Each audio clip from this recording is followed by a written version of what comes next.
शाम ढलते ही वृंदावन आश्रम में भक्तजन एकत्रित होते हैं। उनकी आवाजें भक्तिपूर्ण कीर्तन में गूंजती हैं। शांति हवा में भर जाती है। आश्रम के द्वार पर एक युवक आता है। उसकी थकी हुई मुद्रा आंतरिक अशांति और निराशा को दर्शाती है। यातना उसके चेहरे पर गहरी लकीरें उकेरती है। हर छाया दुहक का प्रमाण है।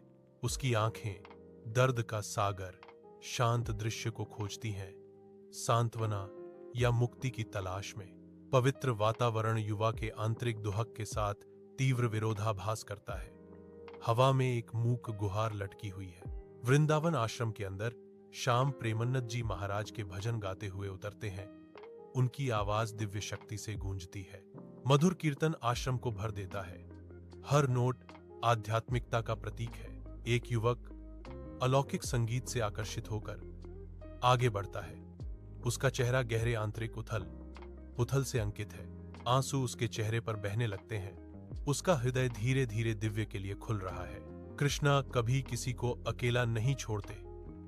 महाराज के शब्द उसकी आत्मा को छू जाते हैं। महाराज की कृपा से शांति युवाओं के हृदय में भर जाती है, जो भीतर के अंधकार को दूर करती है। युवा के कदम बाहर निकलते ही वृंदावन आश्रम में सुबह का सूरज चमकता है। उसकी आंखों में नई उम्मीद और अटूट विश्वास झलकता है। उनके चेहरे पर एक शांत शांति झलकती है, जो उनके भीतर के परिवर्तन का एक खुशहाल प्रमाण है। प्रेमानंद जी महाराज युवा पर अपना आशीर्वाद बरसाते हैं, जो प्रेम और करुणा का प्रतीक है। युवा अपनी यात्रा शुरू करता है।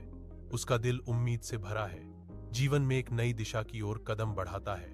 महाराज का असीम प्रेम और करुणा युवा की स्मृति में अंकित है, जो उसके आगे के मार्ग के लिए एक मार्गदर्शक प्रकाश है।